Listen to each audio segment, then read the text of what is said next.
el psicoanálisis, doctrina fundada, creada por Sigmund Freud, con una fuerte vigencia en el día de hoy, tanto en el ámbito clínico, investigativo, como teórico.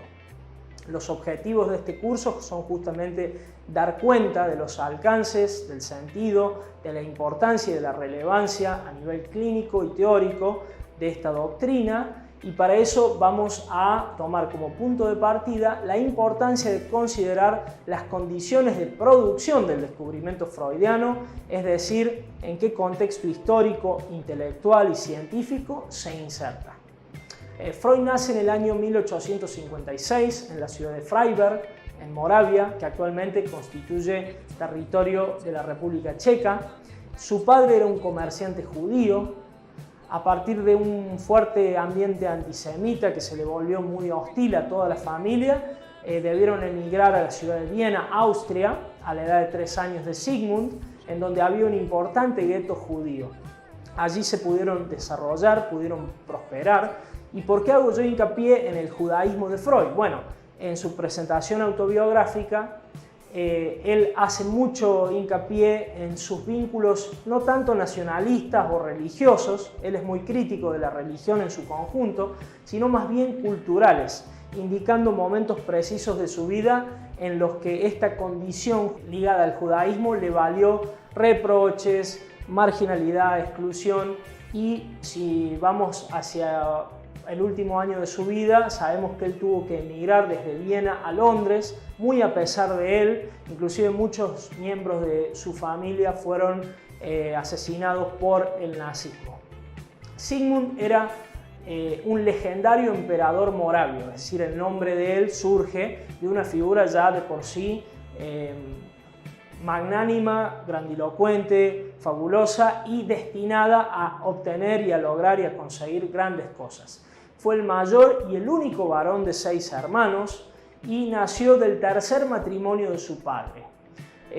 Su apodo dentro de su familia era el Niño Dorado, lo cual ponía de manifiesto el fuerte carácter de preferencia que tenía, el lugar que ocupaba en la trama familiar, y era el único de todos los hermanos que tenía su propia habitación. Hay una anécdota muy conocida, a partir de la cual una hermana que dormía en la habitación contigua, tocaba el piano y lo hacía muy bien, pero en el momento en el que Sigmund dijo que el ruido le molestaba para estudiar, toda la familia se organizó para sacar el piano de allí, y todos, por supuesto, se organizaron para favorecer y respaldar el desarrollo intelectual y profesional de Sigmund, que era aparentemente el único que estaba destinado, por así decirlo, a ser médico, lo cual representaba un gran honor tener un médico en la familia. A los 17 años, él ingresa a estudiar medicina a la Universidad de Viena, siendo el primero de la clase, ocupando nuevamente una posición de preferencia. Esta decisión de Freud de estudiar medicina la hace más pensando en el pasar económico que en un genuino, por así decirlo, deseo propio de seguir esta línea de pensamiento, de teoría y de acción. De hecho, él quería casarse, formar una familia. Él lo refiere así en su presentación autobiográfica. En aquellos años no había sentido una particular preferencia por la posición y la actividad del médico. Por lo demás, tampoco la sentí más tarde. Más bien me movía una suerte de apetito de saber, pero dirigido más a la condición humana que a los objetos naturales. Vemos un fuerte interés ya expresándose en aspectos de la condición humana. Y fíjense en relación a este tema, qué interesante las dos anécdotas que surgen de las biografías de Freud. En 1899 se publica La interpretación de los sueños, texto que va a ser absolutamente revolucionario y subversivo en términos del lugar que pasan a ocupar estos productos discursivos que tradicionalmente, por supuesto, habían sido dejados de lado o a lo sumo considerados por los poetas, por los artistas, por los escritores, pero nunca por la ciencia, abordados, estudiados e investigados como objetos de estudio realmente significativos y ricos en términos del material anímico. Pues bien, numerosas biografías de Freud coinciden en que él ya empezó a anotar sus sueños a los 4 años de edad en una libretita, noche tras noche.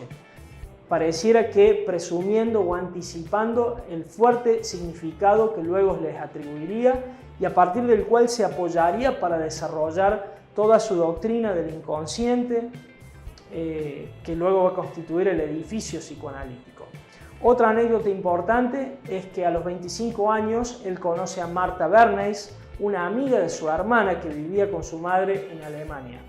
Mantuvo un noviazgo por correspondencia durante 4 años con ella, en donde intercambió más de 900 cartas. Y en una de estas cartas analiza un propio lapsus calami. ¿Qué es un lapsus calami? Un desliz en la escritura. Lapsus lingue sabemos que es cuando decimos un equívoco a nivel de lo verbal. Bueno, el lapsus calami, dice Freud, hacia el final de la carta que le envía a Marta, aquí la pluma se cayó de la mano del escritor y escribió su signo secreto. Por favor, perdona y no preguntes por una interpretación.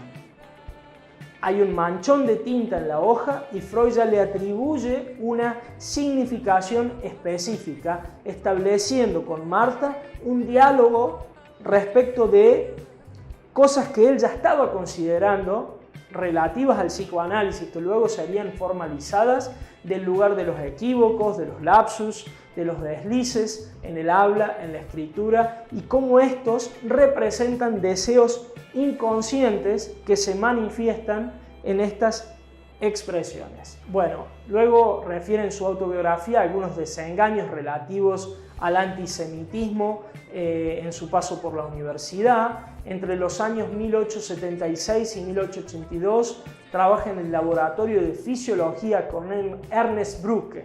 Y Ernest Bruck representa una de las primeras figuras paternas para Freud.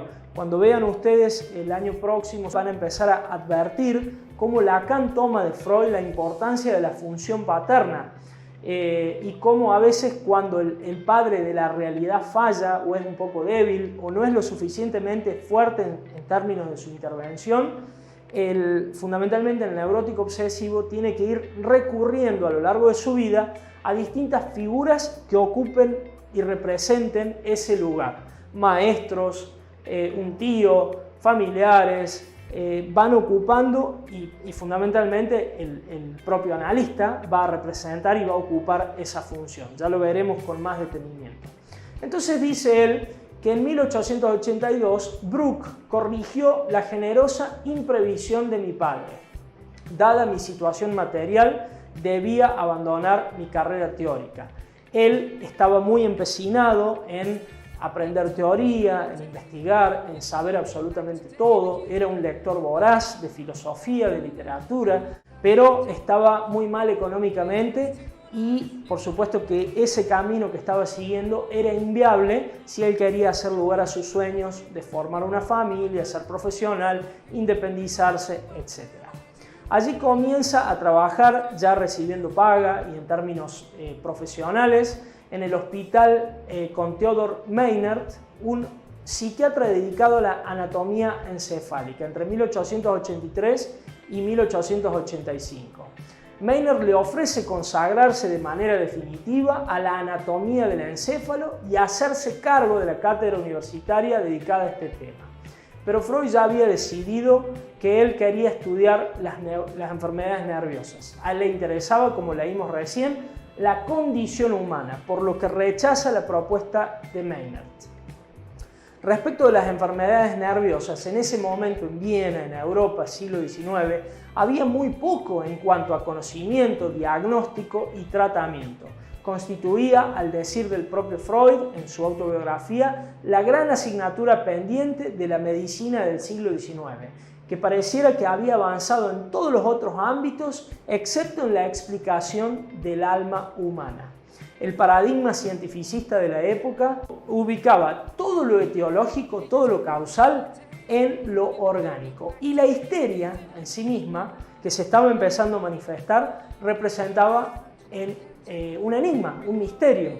Inclusive en términos de lo diagnóstico representaban hechos fabulatorios, fabulaciones, actuaciones. Las histéricas eran mentirosas, mitómanas, que simplemente actuaban una escena y no padecían ninguna clase de disfunción más que el hecho de estar locas.